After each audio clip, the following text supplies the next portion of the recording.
তুমি বুঝো না? পৃথিবীর কেউ বোঝে না। না, তোমার চেহারা দেখলে বোঝা যায় না তোমার চুলের কি হালাত, চেহারার কি হালাত। গুনাহ তোমারে কি করে বানাইছে কেউ বুঝে না। রাত 2টায় তুমি কি দেখো, কেউ বুঝে না রাত 12টায় তুমি কি দেখো, কেউ বুঝে না একাকী বন্ধুদের আড্ডায় তোমরা মোবাইলে কি করো, কেউ বুঝে না। না, সবাই সিরা খায় আর তুমি শুধু ভাত খাও না। তুমি শুধু চালাক এই পৃথিবীতে, না, আর বাকি সব বোকা। যুবক, মনে রাখো, তোমার মোবাইল দিয়া, তোমার কথা দিয়া, তোমার আখলাক দিয়ে তুমি যতগুলো ছেলেকে নষ্ট করতেছ, আল্লাহর কসম ওদের জীবনের সমস্ত গুনার সমপরিমাণ শাস্তি নাফরমান তোকে ভোগ করতে হবে। তোর মোবাইল থেকে যত ছেলে উলঙ্গ ছবি আর বেহায়া ছবি দেখছে, যতজনকে নষ্ট করার পিছনে তোমার অবদান ছিল, খোদার কসম আল্লাহ ওয়াদা দিছে, লাহুম আযাবুন আলীমুন ফিদ দুনিয়া ওয়াল আখিরাহ। আমি আল্লাহ এমন নাফরমান যে অশ্লীলতা ছড়িয়ে দিল, বেহায়াপনা ছড়িয়ে দিল, অসভ্যতা ছড়িয়ে দিল, আমি তাকে দুনিয়াতেও আযাব দেব, আখিরাতেও আযাব। আমি তোকে অপমান করব, আমি তোর বংশে পর্যন্ত অপমান করব। এজন্য কোনো নাফরমান পাপী আর কোনোদিন মানুষ নামে পৃথিবীতে উচ্চারিত হয় না। বা পরে আজীবন মানুষ পাপের নামে ডাকে। কোনো সুদখোরকে মানুষ আর মানুষ নামে ডাকে না, এরপরে তাকে আজীবন মানুষ সুদখোর বলে। কোনো নেশাখোরকে মানুষ আর মানুষ নামে ডাকে না, বলে সুদ নেশাখোর, মদখোর, গাঁজাখোর, বাবাখোর। কোনো জুয়ারিকে মানুষ আর মানুষ নামে ডাকে না, বলে ও একটা জুয়ারি, ও একটা জুয়ারি। কোনো জেনাকার ব্যভিচারীকে মানুষ আর মানুষ নামে ডাকে না।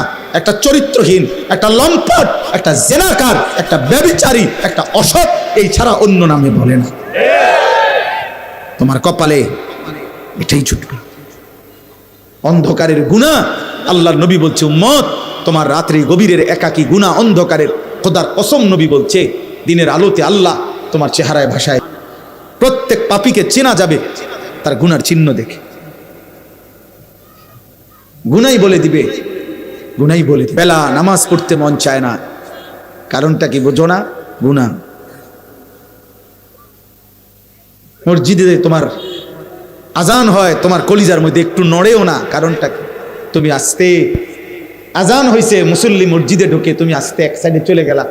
আহা, আমি বলি, আমি যে বলছি একটু আগে, আবারও বলি, প্রিয় ছেলেরা, বাবারা, একটা ছেলে মনে রাখো, যদি বিবেক থাকে তাকাইও, কোনো মসজিদে যখন আজান হয়, তো আজানের শব্দ শুনলে সর্বপ্রথম যেই প্রাণীটা ভাইগা যায় ওটা হলো কুত্তা। এটা কুত্তার স্বভাব। কুত্তা আজানের আওয়াজ শুনলে ঘেউ ঘেউ করে, খেউ খেউ করে, আর ওইখান থেকে সরে যায়। এই জন্য তুমি যখন চলে যাও আজান শোনার পরও মসজিদ ডিঙ্গাইয়া, তো সুযোগ থাকলে কুত্তার লগে একটা সেলফি উঠাইও, কারণ তোমরা দুইজন তো বরাবর। যদি সম্ভব হয় ওর সাথে একটা ছবি উঠাই, সবাইকে জানায়ও আমরা দুইজনকে কেমন লাগতেছে, কমেন্টসে জানাবেন। সবাই জানাবে একরকমই লাগছে। ওইটাও পেশাব করে পানি নেয় না, টয়লেট পেপারে ঢিলা কুলুক ব্যবহার করে না, তুমিও। ওইটাও সেজদা দেয় না, তুমি।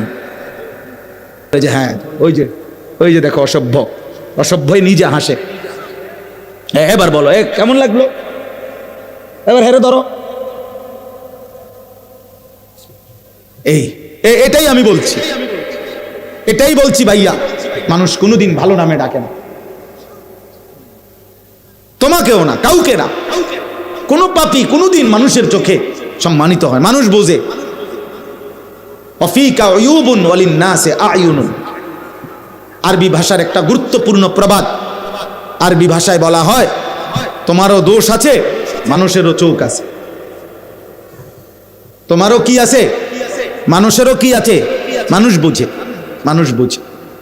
মানুষ জুনায়েদ বাগদাদিকে ডাকাইত বলে না, ডাকাইতের জুনায়েদ বাগদাদি বলে না। মানুষ ইমানদারকে চরিত্রহীন বলে না, চরিত্রহীনকে, লম্পটকে ইমানদার বলে না। অতএব এটাই সত্য। আমি বললাম ভাই, প্রিয় ভাই, নিজের উপরে দয়া করো। তোমার কথা শুধু তোমারে বললাম, এই পৃথিবী বাদ দাও, ঠিক আছে, তুমি স্বার্থপরের মতো হইলেও কমপক্ষে নিজের নিয়ে একটু ভাবো,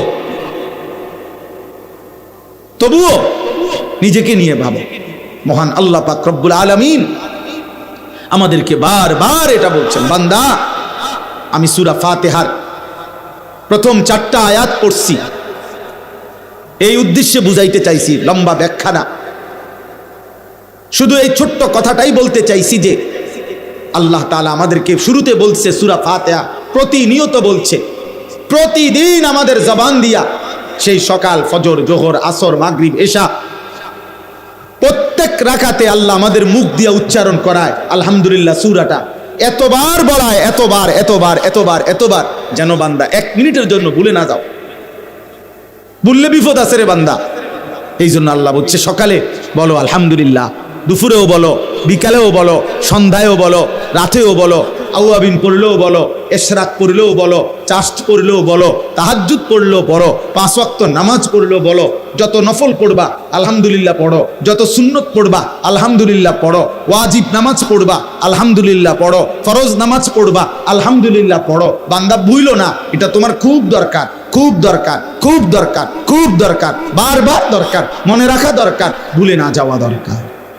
কি বলতে চাইছে আল্লাহ প্রথম 3 আয়াতে আমাদের কাছে সংক্ষেপে আল্লাহ তাআলা একটা ভারসাম্যপূর্ণ কথা বলছে।